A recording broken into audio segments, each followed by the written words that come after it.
Alrighty guys, so we do have this really cool diorama from Landspeeder Luke, and I really like this, but I'm not a huge fan of the scene. Well, actually I love the scene, but I really want to repurpose these files into make something else. So I think I'm going to repurpose these files and turn it into a Star Destroyer bridge. So I'm going to be using this part, of course, as the window, and then the control panels will be kind of like in the trench part in the middle, and then it'll have a walkway going all the way down. I think it'll be pretty cool, so let's go ahead and let's go and like throw these into a software and let's make it our own. Alrighty guys, so we did get a thing designed here from Landspeeder's files. So obviously the ceiling part here is the files. That's not all of his there, but that's all that was really necessary for the frame. And then we did get the control panels here. Everything else I did add the floors, which did this nice curve around, looking great. Then I did add walls on the side and right here, and I think it turned out great. So yeah, all we really have to do now is start to get printing. Alrighty, so we already have our black plastic in the printer, so we're gonna go ahead, we're gonna start with the like curved floor. This is about, I want to say an 8-hour print. What does it say? 9-hour print, 83 grams. Let's go ahead and get this print started. Alrighty guys, so right now we are actually going to investigate a problem with our printer. Basically what's been happening is about like a little while into our print, it'll have an error called thermal runaway, and then it'll stop the print, but nothing happens, like nothing really changes. The thermometer looks fine, it'll just randomly do that. And so then I'll resume the print, and then it'll finish the print just fine. I don't really have to do anything, it doesn't really damage the print or anything, it just pauses the print. And so I'm just gonna take this apart and try to figure out why it's doing that. I took it apart, and there doesn't seem anything to be wrong with the thermometer at all, so we're just gonna put it back together and hope it runs fine. So the print's been going for about an hour and a half now, and it's looking pretty good, so I'll check in a little bit, but I'm feeling pretty good about this one. Working on the Star Destroyer, and we do kind of have a slight problem. So we got the two floors here, and they just don't fit, just barely in here. So, yeah, that's kind of a problem, but I think the solution is we're going to have to cut some of this edge off instead of reprinting it.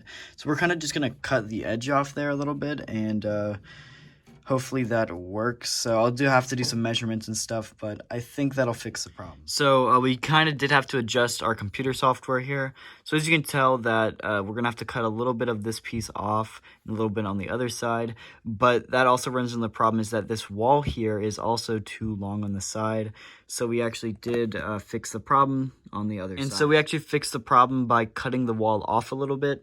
And so this little blue triangle there is kind of simulating where we would cut the edge of the floor here, and so then that all lines up flush with the side of this wall, which we already did measure, so I'm hoping those do fit. My measurements might be wrong, but if I'm correct, this all being flush should fit in perfectly into the case. So we also did make another problem.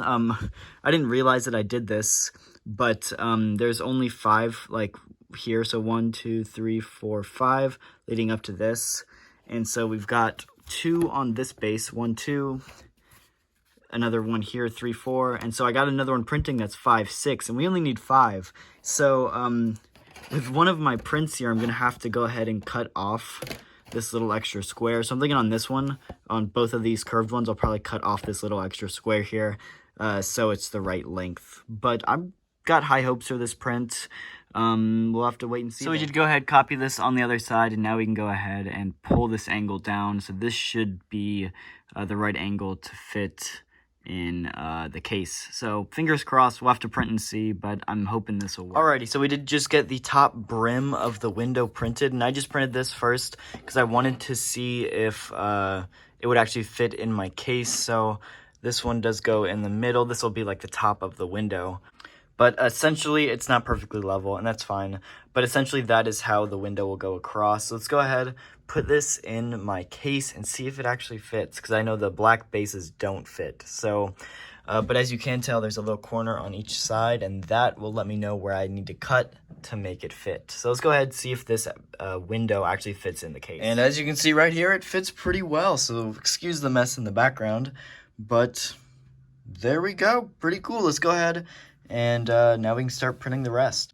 But yeah, let's go ahead and print the actual bottom of the window now. So there's a few pieces of this, but let's go ahead and get started. Alrighty, so I went ahead and I set the next piece to print, but I let it go overnight, and when I came back, I had a second one of these. I selected the wrong thing to print, so I printed the wrong thing, and now we have two of these rather than the next piece.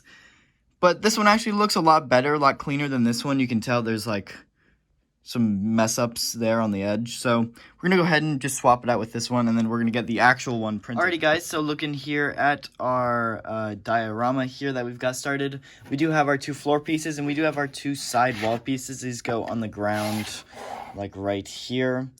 And we do need to, we actually printed an angle into this, so this will fit in the case. So we do need to cut the edge of this. And so we actually have to go ahead and line these up and mark where we need to cut. And then we're going to go ahead and attempt to cut it. And I'm hoping that that'll get the job done. We will have to see. But yeah, so fingers crossed it all goes well.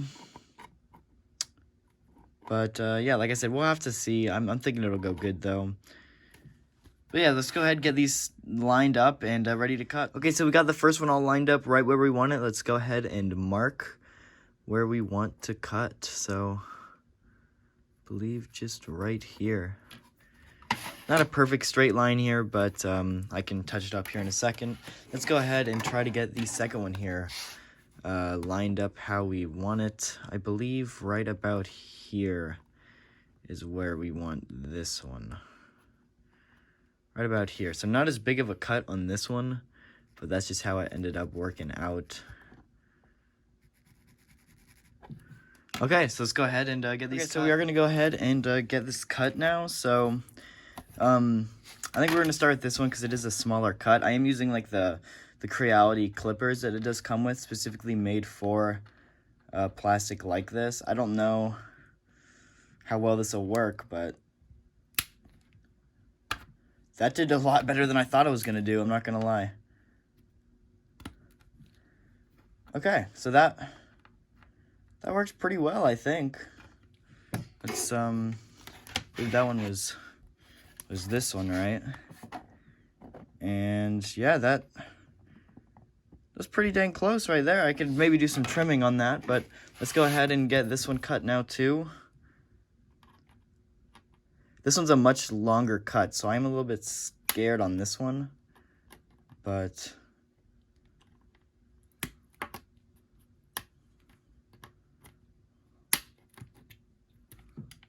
ooh, that was not necessarily a straight cut right there. But okay, we'll line this up and see what it needs.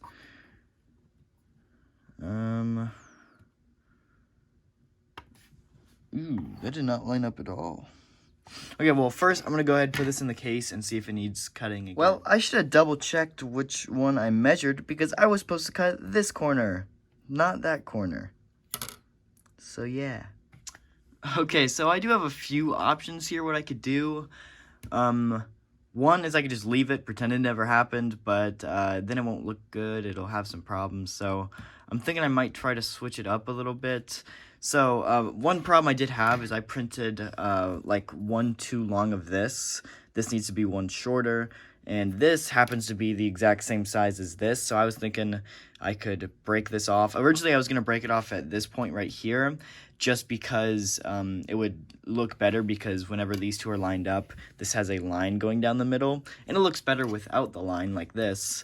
But instead of breaking that off on both sides, what I could probably do, snap this in half, snap this one in half, and then just put on the extra one right there. Bada bing, bada boom. Fixes the problem.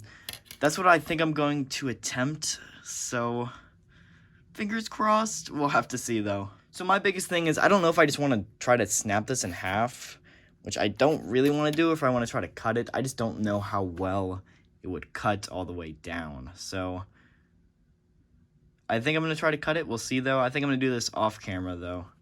Okay, so we did get these two separated. Now we can merge the two together. Now we can go ahead and get this one cut. So let's go ahead and get this one measured up, lined up, and cut, and hopefully the right way this time. Anyway, we got it all trimmed up and in, so obviously this part will be on top. These are just the side walls, and you will have like the little space with the dude on the computer right here. But this is just to show that it fits, and it fits in really good, door can close and everything. So yeah, looking good. Cannot wait to get this thing finished. Alrighty guys, so we do have 2 of our control panel things here. This is the first one, and we actually do need to go ahead and paint these because this does have some detail we need to put into it. And so I do have some paint markers. There's a lot of tiny details here, and I didn't think I could tape all that up. So I got paint markers instead to do it. So red is for some of the buttons and stuff, and then black. So for the black, like this part right here going down around this entire pretty much keyboard area, and then like the frame of this all needs to be black.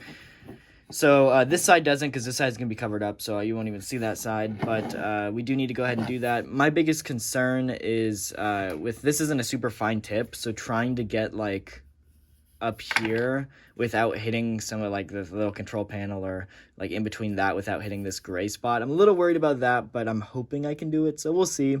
What I might do is might go over this with like a silver marker, but we'll have to wait and see. But yeah, let's go ahead and get painting. You have to shake this well, and then we can go ahead and paint. Okay, so we got the black done on the first one, and it is nowhere near perfect. I really needed a fine tip marker to get in some of those tiny areas. So it's definitely not perfect, but I'm not complaining too much. From a distance, it looks great. And so, yeah, another problem is down here. I just can't get in some of those little crevices without a fine tip marker. But again, from a distance, it doesn't look too bad. So let's get the black done on this one now, too. And now we got both of them done. Let's go ahead and do the little bit of black on this, because this piece goes in between the two right here, like so. And so there does need to be a black strip across the top. So let's go do that real quick, and then we can probably go in and try to add some of the red button details in as well. And then I'm thinking I might go and pick up a thin point black one, and then do some of the thin details around just to touch it up, make it look pretty, but we'll have to wait and see. Alrighty, we got our black strip. Let's go ahead and start working on the red button. And there we go. We got our control panels done. Like I said, from this distance, this looks great. You can't really even see the flaws. Obviously, you get close, you can see all the flaws, but yeah, I think from a distance, it looks great. And I can't wait to get this all put together. So now that we have this painted, I think we should be able to start gluing everything together. So let's go ahead and start that process. Alrighty, well, I guess we're going to go ahead and start by just gluing this piece to the side of this right here. Let's go ahead and get that glued together. Okay, so we did get this part glued in, but it's very wobbly, not very strong. So I went ahead and made this L bracket out of cardboard, and I will go ahead and just glue that in the corner. That will keep everything safe, secure, and together, and I'll do that on this side too. So there we go, this is all in, and now you can see much more secure. It's not going anywhere. Let's go ahead and do that on the other side. And there we go. We got the two pieces glued together. It's pretty strong. This one's not as strong as this one, but it's strong enough to hold it. So yeah, let's go ahead and get some more pieces glued together. Alrighty, so we do have the next piece here also glued in with some cardboard strips. That is the kind of side wall right here, and it looks really good, and it's a lot stronger than I thought it was going to be. So let's go do the other side wall now. So I did realize that the side pieces actually had to be farther out to fit, not like flush against this wall. So I did go ahead and do that, and that one is pretty sturdy there too. Next, we do have these other side walls, which go like right here on the diorama. So let's go ahead and get these glued on too. Again, we're going to do the same thing with that like L bracket here just to kind of hold it. Alrighty, so we got it finished, and I actually didn't show the rest of me building it just because we got this, obviously, like all this, I just hit him, didn't mean to do that. We got all this front finished and glued together, and then we got all the back here glued together, which I'm trying not to show my face, but we got all the black back there glued together, the rest of this is just kind of set on top, like it's not actually glued in, and that's just because if I ever need to do maintenance or fix it, it'll give me access to actually reach in and fix it. But yeah, it looks really, really good. We got it in, just look how good those came out. Like I said, came out way better than I thought, and this entire Star Destroyer window looks great, but it is missing Forlom and Zuckuss, so let's go ahead and get them up on the display. And here we do have Forlom and Zuckuss in their spot with the rest of the Empire Strikes Back bounty hunters. We do have a Star Destroyer bridge here is my next diorama that I just finished. So right now we do have these guys just standing. I don't really have any real officers or even like the Death Star troopers to put in there for it to like feel right. I will get some 3D printed chairs for them, so they'll actually be able to sit down, which is pretty cool. But I didn't have any of those, so I just kind of got my Imperial figures. I guess we do have Andor, which is not an Imperial figure, but he's an Imperial outfit, so I'm counting him for it. And we just have some of my random Imperial officer figures that are kind of just standing in place because I don't know where else to put them because they don't really fit in my Imperial shelf. And I think they look pretty good here, so until then they're going to kind of just be like the deck crew here for the Star Destroyer, and I think they look pretty good. They don't look too bad, so I might have to pick up a few more of those guys because I think they look the best, though. So pretty cool, and I may have to move that officer up top because I think he looks pretty cool up top. He doesn't deserve to be down in the computer system there, but anyway, that's aside from the point. Overall, this thing came out great, and I absolutely love it. Really happy with how it came out. I think now we just need some lighting in my display case so you can fully see how awesome this is. Yeah, here's a diorama, and it is all done. It's looking great, and I'm really happy with how it came out. So thank you guys so much for watching. If you enjoyed, the like button and subscribe. And comment down below if you guys want to see more diorama videos. I'd love to see your ideas of what you'd like to see. And yeah, I just love how this one came out, and we've got a few more planned and on the way. So make sure to hit the like button, subscribe, and I'll see you guys in the next video.